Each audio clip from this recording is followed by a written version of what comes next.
Just took the car out today to get a quick first. And that's not there. So that's not fresh. Gonna have to order one of those.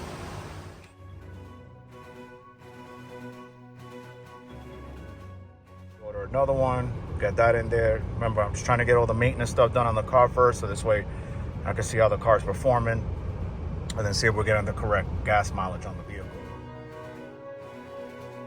So leave it be, because I can't do anything about this. The 535D, in order to do the swirl flap deletes, you want to remove your manifold, which is going to kind of be a bitch a little bit, but you could get it out. And the bitch part is the wires that are around this part. So you have your air intake that comes here. You're going to take this off. Make sure you remove the sensors off of it. And then the way you do your swirl flap deletes is you're going to break the piece off of here. You're going to take a screwdriver like this, and you're going to hit this piece with a mallet. And you want to get the rod out. Once you get the rod out completely and you get the gaskets out of here, you'll be able to pull these pucks out and remove the swirl flaps off of this and then put the pucks back in. Okay, but once you do all this, you want to make sure you clean this really well with an oven cleaner spray and then pressure washing it. And then you want to make sure you don't get none of your sensors wet. So you can see I have no sensors on here besides this vacuum sensor here. I removed the other sensor from here. This one, I got to remove that sensor off of there. And then I should be able to clean that, because you can see all the debris that's in there. I mean, you're looking at pretty deep in there. Maybe something like 5 to 8 millimeters or a quarter inch of debris that's in there that needs to be cleaned up. Okay. So what I'm going to do now is I'm going to just continue removing this rod. This rod runs across here, so I can remove that. There's no special kit for this, because what you do is you put the servo back in, and the servo will open and close, thinking that it's still closing the swirl flaps, but they'll be open. This is for the 535D. And when you do your EGR delete, there's a plate that goes on here, and then 2 plugs, and then there's another plate that closes the intake manifold for the exhaust.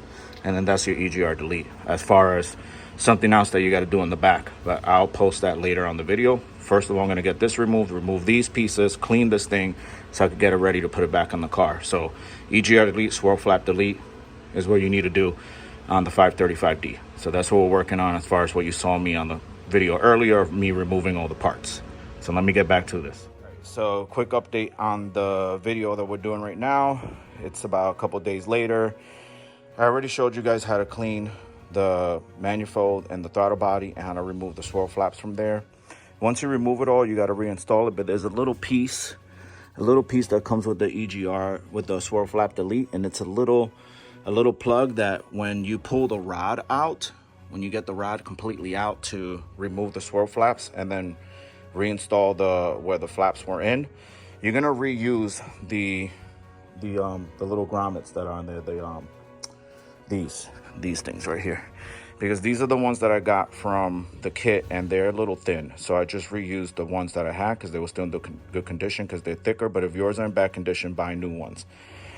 So you put the little plug in, and then you got to make sure that it fits, that the manifold refits. If it doesn't fit, you're gonna have to shave a little bit of the top of the plug in order for it to fit, the way you remove the rod out to remove the flaps. Okay, there's videos about that. But that's what I had to do, remove this rod to remove the flaps, and then there's going to be a hole, and then you plug it with that bong.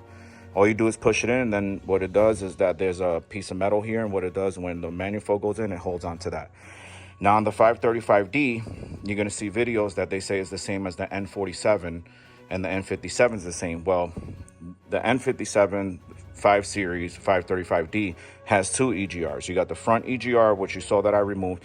Then you have a secondary EGR right here.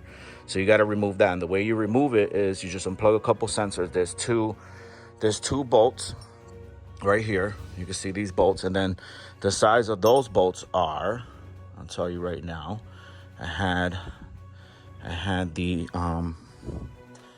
so they're 5/16. 5/16 is what removes those 2 bolts, and then this is where that other plate goes. So if you're wondering where this plate goes, that's where it goes. It goes on the manifold right right there, you see? Okay, so you have the plate for the throttle body, you have the 2 plugs for the where the first EGR came out. You have this plug that goes on the manifold on the side. When you do the EGR delete on the 535, you're also going to get 2 pieces for your vacuum lines. So you see I have a vacuum line here, and on that vacuum line, this piece goes on, back on, okay, which I'll cut that piece off and put that, and then you're going to block this piece off right here for that sensor. And then you have another vacuum line back here that was connected to the other secondary EGR. You're going to block that off. All right. Then you're going to get, also, you got this hose right here that was connected and it runs down. You're going to get a plug for that. And the plugs look like this. So once you remove it, you're going to use these plugs so that it doesn't leak coolant. You see these? So you got 2 spots where you're going to put these on. And then you're going to have this engine, this bolt here. So you're going to wonder where that's at. So you got the 2 plugs. 1 plug that goes down here to remove this line. Then there's another line somewhere that I gotta remove. I gotta find it. But oh, here it is. Okay, so here's that line.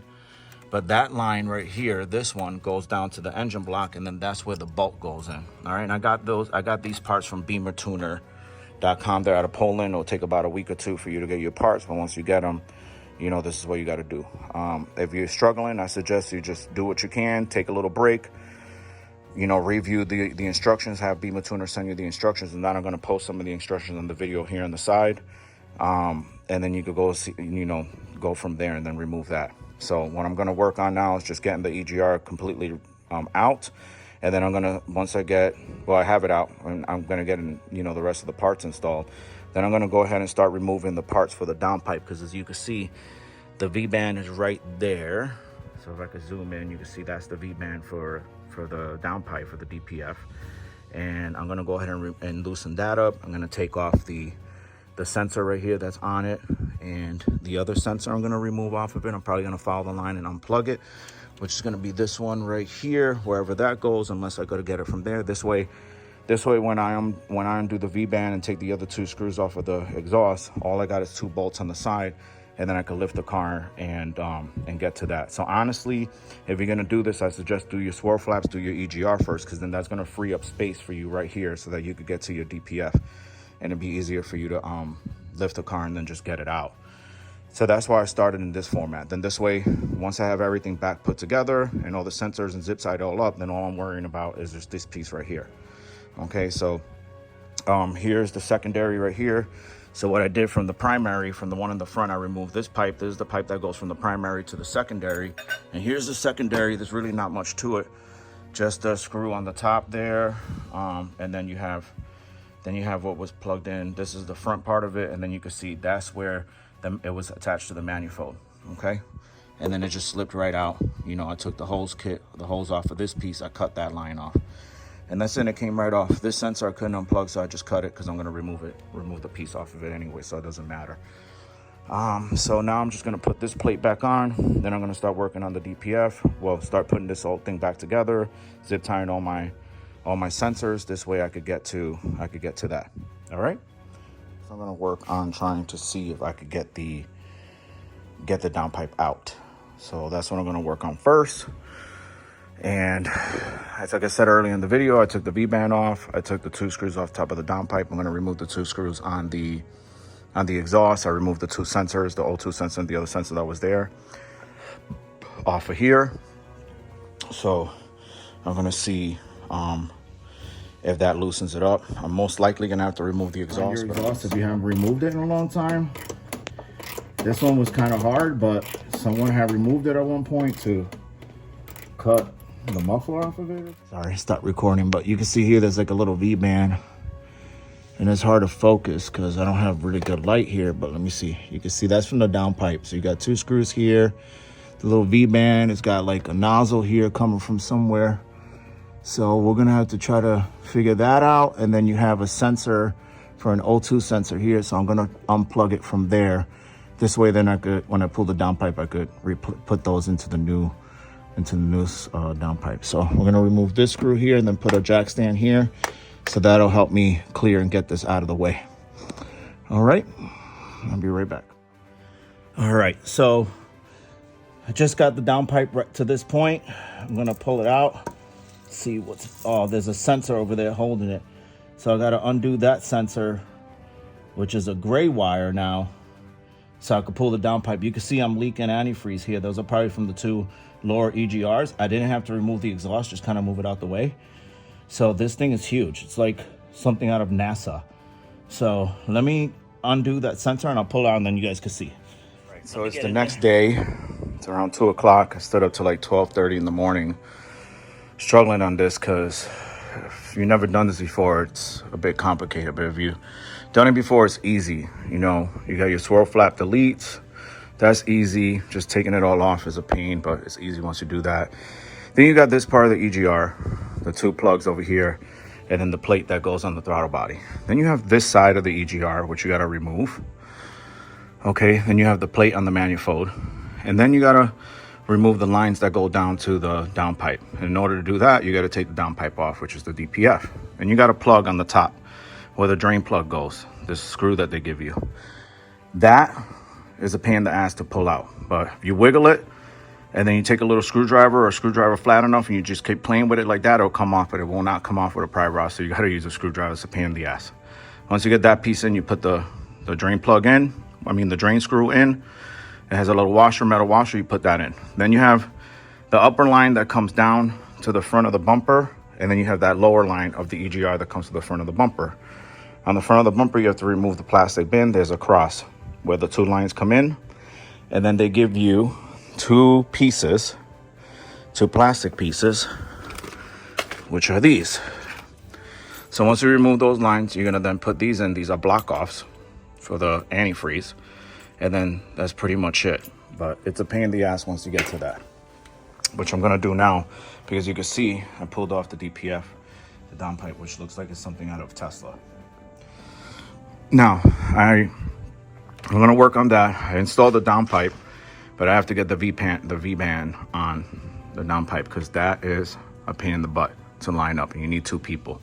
So I'm gonna work on these 2 lines, and then once I do that, I'm gonna work on getting the downpipe secure. Then I could go ahead and button the whole engine up, and then I'll show you guys how I do the tunezilla mod, and then we'll do the first start.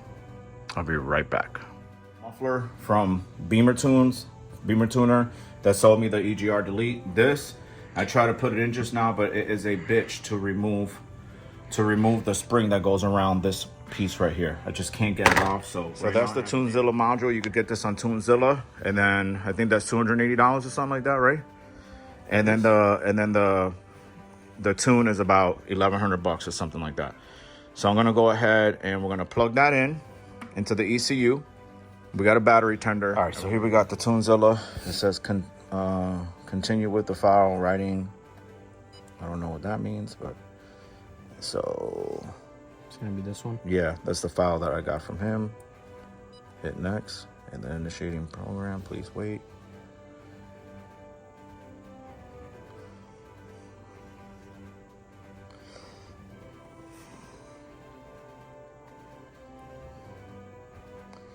And then you can see, guys, it's going to start communicating with the ECU. Please wait. And then we're going to get through this. And then I'll be right back when this is done. And then I'll show you all the codes, hopefully, that are removed. We haven't started the car yet, but I'm trying to do that. So currently, right to the ECU. Go ahead. It says keep the remote. Oh, it tells you to do that? Yeah. Turn on the hazard lights. Okay. Well, car's doing a bunch of little tricks. All right, so we'll be right back once this is done.